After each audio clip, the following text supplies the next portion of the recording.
Po nang bumubulong na yan, kahit na may kapasiyahan na, merong tatlong pagkakahalin tulad yan. Aba, opo. Magkakapareho sila sa tatlong larangan. Oo, binanggit ko pa yan, opo. Una, mapapansin po ninyo ang karamihan ng nagpapayo na yan, may pagkakatulad po silang lahat. Una, lahat po sila hindi nila binasa ng kumpleto yung rules of procedures ng impeachment proceedings sa House of Representatives. Pangalawa, lahat po nung yun ay puro paborito po ng mainstream media. Sila na lang po yung tinatanong. Pangatlo, lahat po ng yun, walang pagmamahal sa mga Duterte.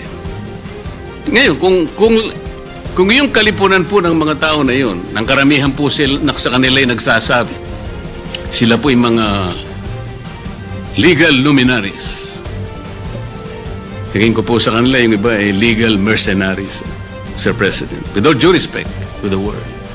Isipin mo, kung talagang sila ay nag-aaral lang, inisa-isa ko lahat ng mali na ginawa ng House of Representatives. Meron ba tumayo sa mga kasama na kinontra kahit isa sa sinabi ko? Wala. Opo. And well, gusto kong hiramin yung salita ninyo na doon sa tagpo na nang lalangin ng Diyos ang tao Di ba? Meron kasing tagpo doon na yung babae, ano tawag doon? Yung, nakikinig sa mga bulong-bulong. Ang sinasabi mo, nung magpapaliwanag na kami kung ba't kami bumoto ng yes. Opo, yun. Actually, hindi na ako dapat magpaliwanag dahil yung buong privilege speech ko nandun na. Ngayon na nga po yun Opo. Pero sinamantala ko rin ng konting panahon. Ang sabi ko, Mr. President, nung lalangin po yung dalawang unang tao, yan. meron pong kalakip na kapasyahan na sinabi sa kanila na kanilang dapat na talagang huwag ipagwalang bahala. Alam na natin yun, sinabi, lahat na niyang nakikita niyong puno riyan, mga hayop na nagsisipaggala dyan, inyong lahat yan, maliban na lang doon sa pinakagitna. Huwag na huwag ninyong kakainin yan. Opo. Sabihin, huwag niyong gagalawin yan. Huwag kayong pupunta riyan. Matigas na po ako at malinaw naman yung pasya. Meron naman kaso. Akalain mo namang merong nakialam naman na ahas. Inintriga yung babae.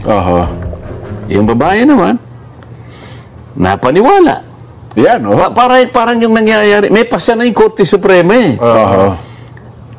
ang dami namang mga, hindi ko lang masabing ahas, ang daming nag-iintriga. Mali yung Korte Suprema. Nako. Mali yan. Ganito ang dami nila Puro matatanda pa naman yung mga iba Mukhang iba ata nandun pa sa plenaryo nung...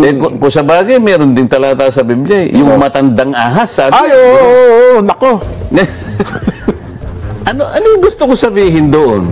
Kung hindi na paniwala yung babae, wala sana problema di ba? Yes. Ngayon, ang gusto ko, magpakaingat po kayo kung sino-sino na lang ang bumubulong sa inyo. Yan. Yung pangangatwiran naman, hindi naman original sa kanila. Ako, nung tumayo ako ron, sarili ko yung katwiran ko. Hindi ako nagdidepende sa iba. Hindi sila makakapagsalita kung hindi nila hawak yung kanilang mga gadgets. Mga gadgets nila, tsaka kung sino-sino yung bumubulong. Isip-isipin po, sa kabubulong nila, nako, nasa may pasyan pumasok tuloy sa balisasa. Hindi ba? Nakapasok ngayon sa balisasa. Wala na akong magagawa. Ngayon, dapat awayin niya kung sino yung nagturo sa kanya. Yun ang dapat. Siya naman kung ano kasi sinabi, kuha ng kuha. Kamukha nga nung babae. Sinabi na nga, huwag mong gagalawin. Huwag kang pupunta sa gitna na yan. Huwag mong pakikialaman yan. Abay, sinabi ba naman nung nagbulong Sinabi ba sa'yo na gano'n? Hindi totoo. Huwag kang maniwala. Ganitong gawin mo. Kumain ka. Yung asawa naman. Sabi ko pa nga, nagbiro ako Yun po yung kauna-unahang under desire na natala sa Biblia.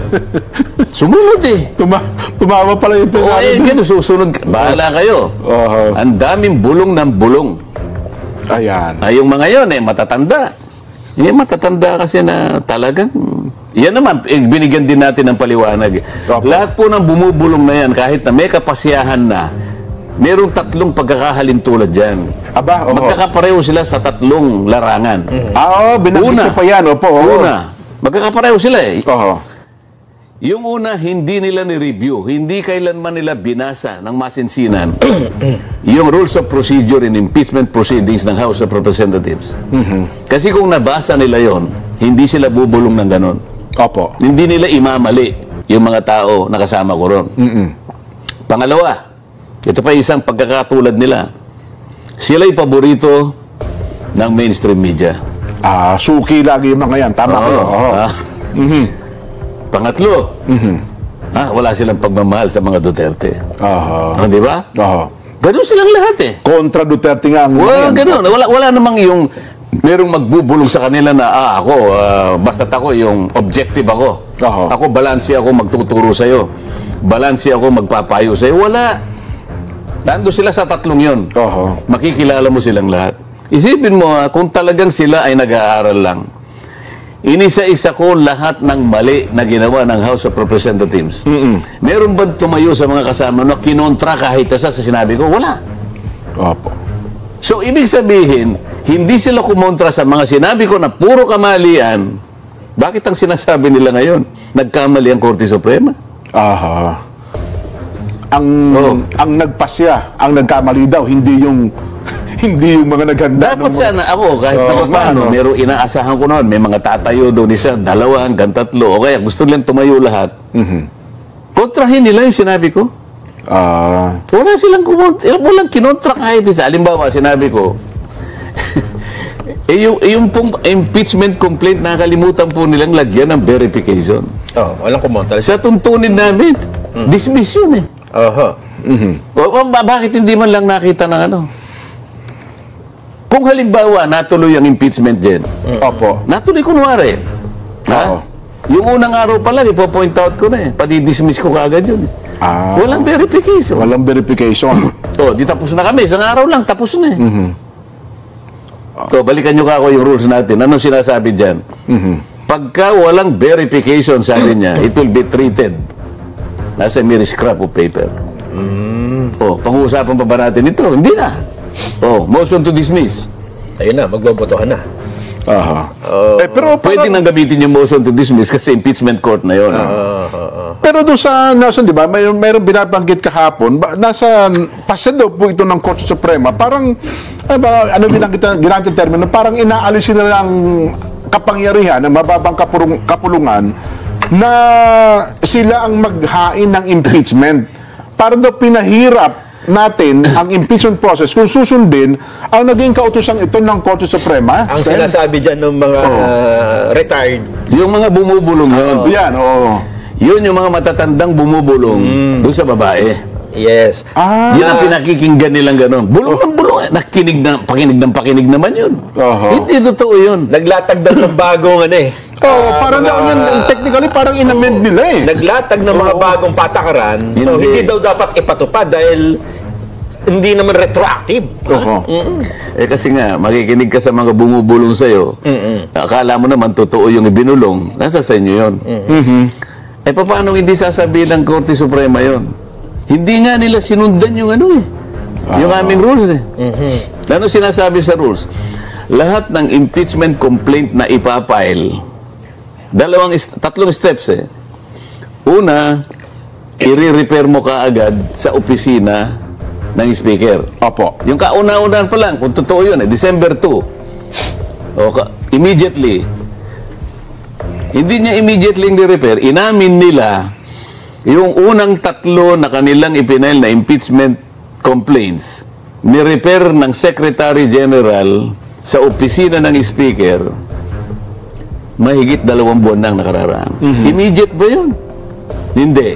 Bakit ngayon ayaw nilang kumontra? Kung mali ako, kontrahin nila yun.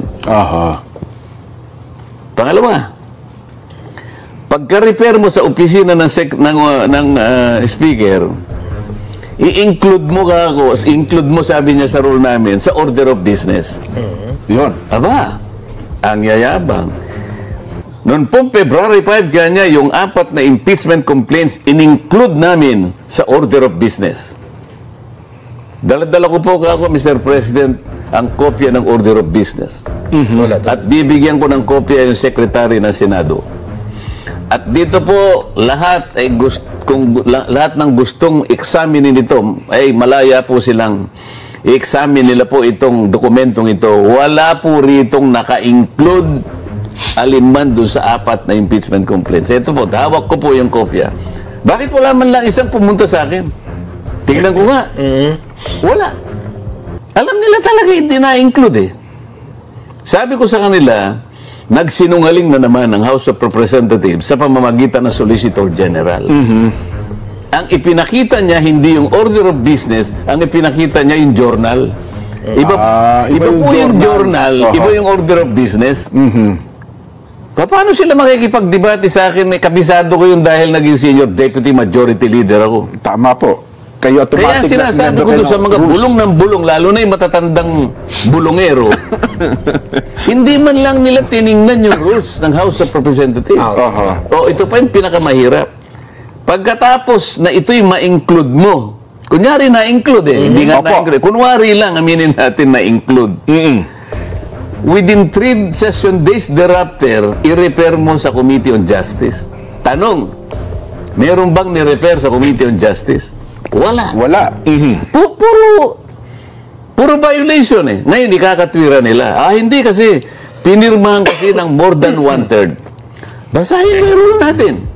Pagka ba pinirmahan ng 1/3 o higit pa, hindi mo na i-repair sa Committee on Justice. I-repair mo pa rin. Nandun sa Section 2 eh. O, di mali na naman. Tapos wala pa. Pero bakit wala man lang kumontra kahit isa? Kasi totoo lahat ang sinasabi ko. Kaya gano'n na lang ginawa ng Korte Suprema. Siya nang nagbigay ng guideline. Ganito po ang pagpapile. Ayaw pa nila. Gusto lang sabihin ng Korte Suprema, nakikinig kayo sa mga bumubulong sa inyo eh. At saka, Jensen, mapapansin natin na ang Korte Suprema, dun sa ginawang debate, ay nakasubaybay, ha? Oo, nakasubaybay. Siguro. Kasi may statement yung Supreme Court eh. Napanood at pakinggan nila. Kasi kung hindi sila nakasubaybay, hindi sila maglalabas ng ganito. Ang sabi niya, kinontra yata yung sinabi nung isa. yun nga, we clarify that mali nga yung sa'yo. Kasi ang pinag-uusapan, desisyon ng Supreme Court. Kinontra ba ako ng Korte Suprema? Eto, basahin ho natin. We clarify that the Supreme Court's ruling in the League of Cities case was not unanimous. Hindi akong kinontra dyan. Hindi po, hindi nga po. Pero may kinontra sila. Meron nga po. Yung kakulay po ng damit nyo. May payo pa eh. May payo pa rin. Advice, ano yan? Please refer to the decision and resolutions published in the Supreme Court e-library and the Philippine reports. We are uncertain as to the source of the claim that the decision was unanimous. Diba? Ibig sabihin, paano magiging unanimous? Alam mo kung sino yung isang dissenter doon? Antonio Carpio. Mismong isa sa mga bumubulong. Kung isa siya sa bumubulong, siya mismo. alam niya pala. Alam niya eh. Alam niya pala. Bakit niya binulong? Nako. Yan ang sinasabi ko eh. Kung ako doon sa binubulungan, pwede ba lumayo-layo ka na sa akin? Huwag kang bulong ng bulong. Kaya nga yung nung magpaliwanag ako, ang umpisa ko kagad, nung lalangin yung 2 tao. Huwag mo nang pakikialaman yung pasya, makapangyarihan yung pasya na yun eh. Isip-isip, nilalang ko nga kayo eh. Wala naman kayo dati dyan. Ako na nga gumawa sa inyo. Pati yung pamumugaran ninyo. Nilagay ko na dyan. Ito lang ang kapasyahan lang. Isip-isipin ninyo, lahat na nga binigay ko sa inyo eh. Yun lang isa. Alam mo dahilan kung bakit yung isa ay binawal? Nelson, Jen? Para lang makita ko susunod. Ayun. Test doon no? Kasi hindi naman meron ng demokrasya nung panahon na yun eh. Makapamimili ka naman talaga. Pero gusto lang niyang malaman, susunod kaya. Isa na nga lang ang utos hindi pa nasunod. Isip-isipin. Yun, unang tao eh. Ngayon pa kaya, sa dami na ng tao ngayon. Sa dami ng bumubulong ngayon. Kasi nga nun, wala pang ibang kaya ahas lang ang bumulong eh. Oh, Hindi ba? tama po kayo. No, pero ngayon maraming na naging tao, ahas naging tao. Kaya kukunti na yung ahas ngayon eh. Tingnan mo. Pumunta ka sa kabubatan. Takot na nga po kayo ng ahas ngayon. Wala ka nang Wala na. Kinakain. makitang mga ahas. Bakit, Nelson? Kinakain. Hindi, naging tao lahat. Nung